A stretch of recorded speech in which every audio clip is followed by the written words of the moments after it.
Here's a tweet from Eugene Scott.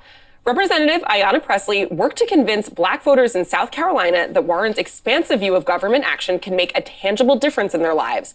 It is not an easy sell, but Pressley is arguably Warren's greatest asset on the trail.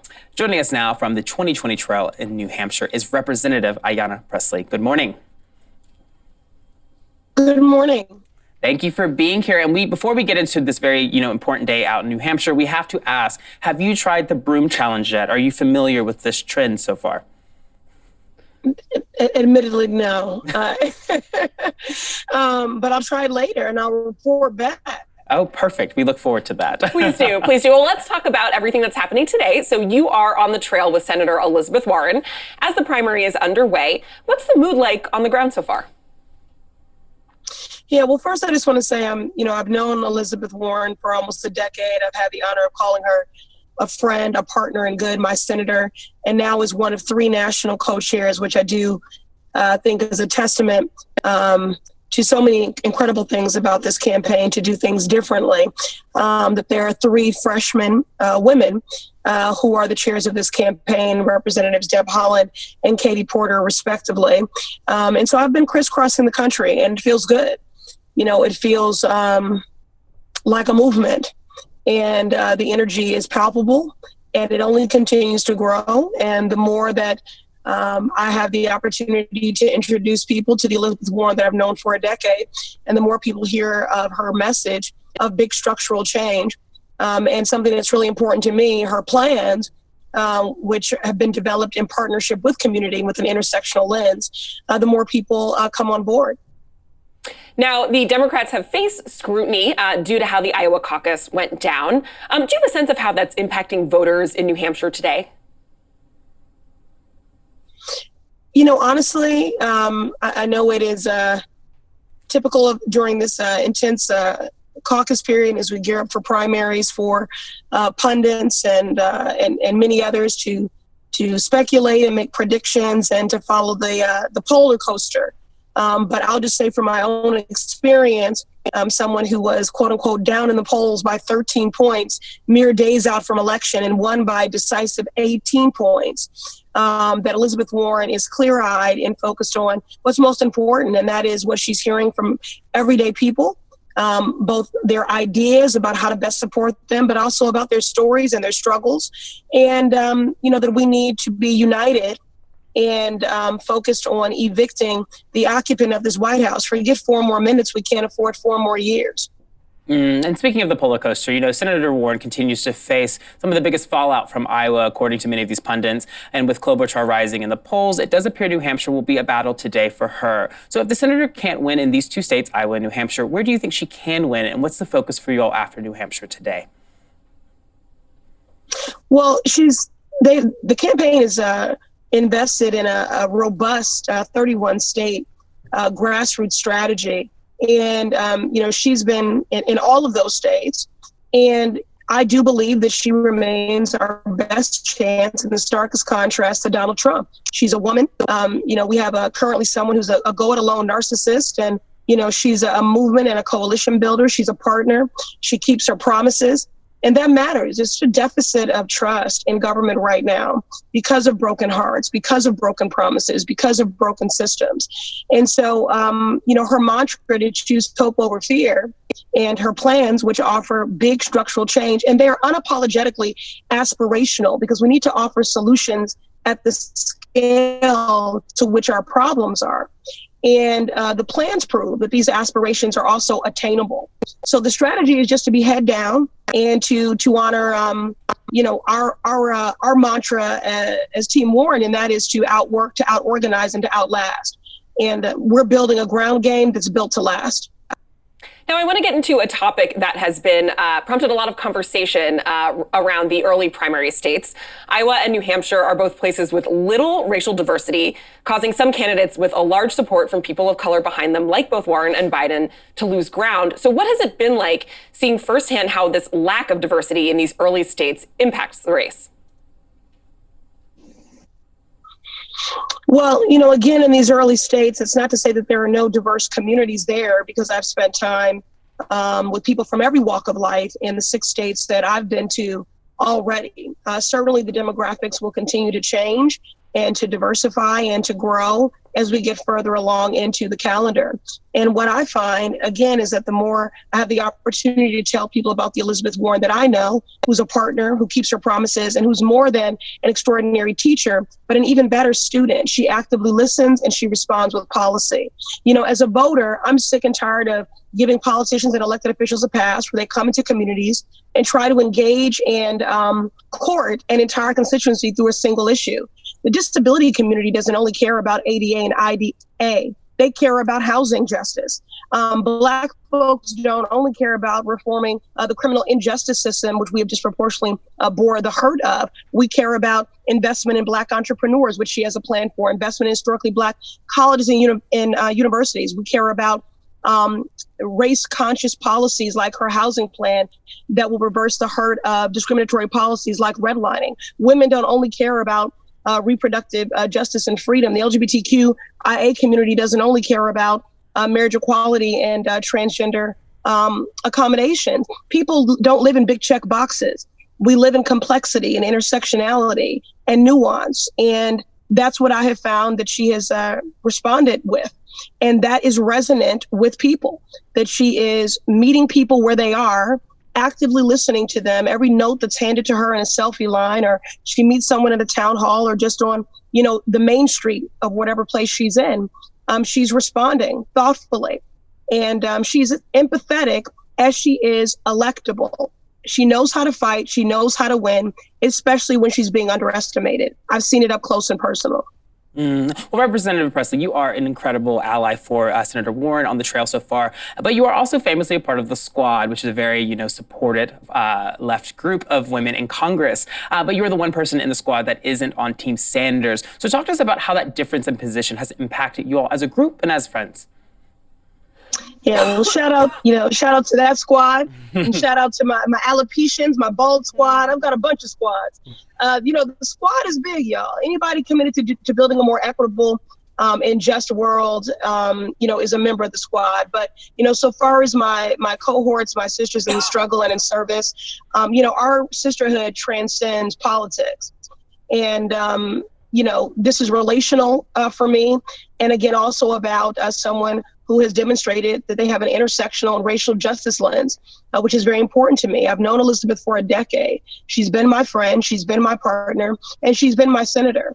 And so our sisterhood transcends that, and we see each other out on the trail, and we encourage and support and elevate each other. We're all about shine theory.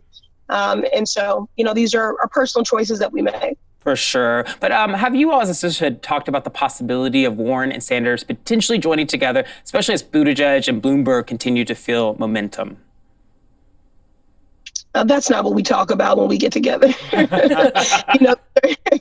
These are my sisters. We're talking about, our lives and our families and, things like the robust housing policies that we just put forward to affirm housing justice. Several of us serve on the Financial Services Committee together, and we're doing some exciting work there around credit reporting. I don't want to get too wonky here, even though policy is my love language, and I could go on and on. That's one of the reasons why I'm supporting Senator Warren.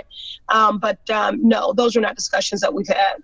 You mentioned some of the robust changes that you're working towards, and a defining aspect of the Squad is your shared belief in radical change. And of course, that's something that both Sanders and Warren echo. However, many of these policies being championed by the campaigns require voters to trust in big government programs. So what is your message to voters, especially older Black voters who've been adversely impacted by some of these types of programs, to persuade them into believing that these programs will actually work for them?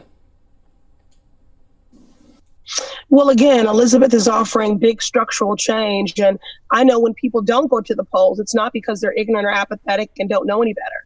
It's not that they don't know enough. It's that they know too much based on their lived experience and living in the impact of short-sighted, discriminatory, and racist policies. But change is possible, and racial justice is possible, and equitable economic opportunity and mobility, economic justice is possible. That has not been realized, not for a deficit of resource, but for, I think, a deficit of empathy and a lack of partnership, which Elizabeth has demonstrated time and time again. She has the political will, she has the political courage, And she is a good student of the people. She's not just a good teacher, she's a good student. And I really appreciate that her policies have been developed in partnership with those closest to the issues. And so it's been my experience everywhere, especially on the ground in South Carolina, that has been a resonant message with everyone and Black voters, and especially as a Black woman, because I am delivering that message and I can speak with credibility about who Elizabeth Warren is. And what really resonates with folks is the fact that she keeps her promises. All right. Well, you mentioned that you were a policy wonk, and I'm going to drill into one policy that you have introduced recently. It's a piece of legislation that's being compared to being the Green New Deal of criminal justice. Here's a tweet from you. This country's criminal and justice system is racist, xenophobic, rogue, and fundamentally flawed beyond reform. Today, we are calling for a radical transformation rooted in decarceration, the People's Justice Guarantee. So, Representative Pressley, where do things stand with this piece of legislation, and why is it so important to you? And has Senator Warren spoken to you about it? Yeah, well, the People's Justice Guarantee resolution is a radical reimagining, a transformative vision for our criminal legal system, one that centers dignity and humanity and shared power and safety, amongst other principles. And, you know, in the same way that the 1994 crime bill, which the PJG resolution calls to repeal, amongst other reforms, incentivized incarceration. We believe that by decriminalizing poverty and low-level offenses, by decriminalizing homelessness, by decriminalizing addiction, that we can get to 80+% decarceration. And as a child of a formerly incarcerated parent who committed crimes because he was battling addiction and to support that addiction. But my father was no criminal. And while he was incarcerated, he attained 2 degrees and went on to become a college professor and a published author. And so there are many people for whom we're not making an investment, which is why the PJG calls for a restoration of Pell Grants and educational opportunity. We see that there's not equal application of the law when it comes to sentencing, which is why we need to repeal mandatory minimums, and we need sentencing reform. And we also see that as unjust as the system is, it is also incredibly profitable. And that's from our states, all the way to border communities. And yes, Elizabeth and I have spoken specifically about the need to abolish private prisons. But the bill also calls for eliminating the death penalty and juvenile detention centers.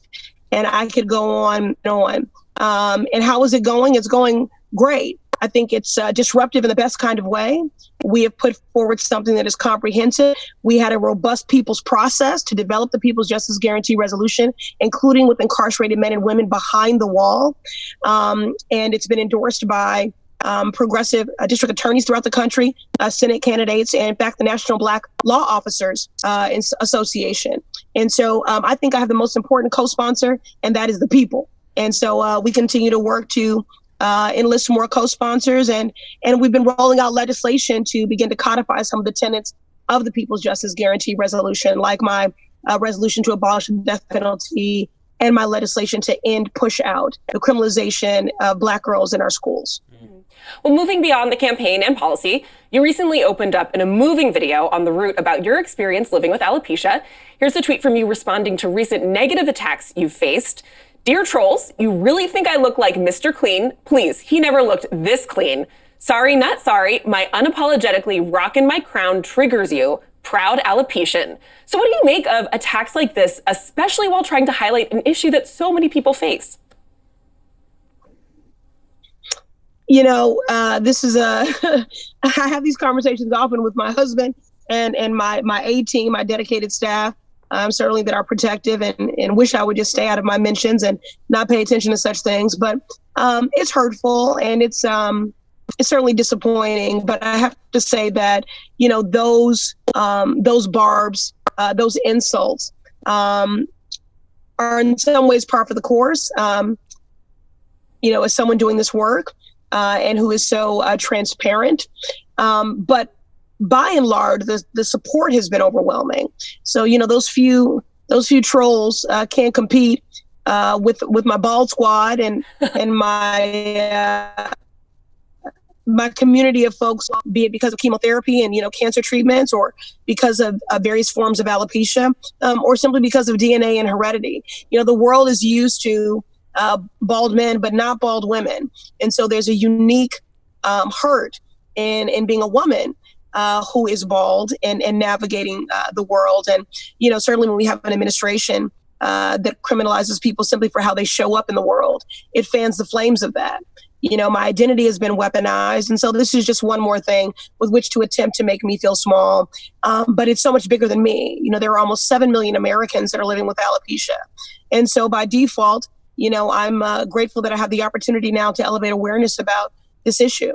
Mm-hmm. Well, Congresswoman, we have to leave it there, but we really appreciate you joining us to talk about all of these things. Thank you so much. Thank you. Have a great day.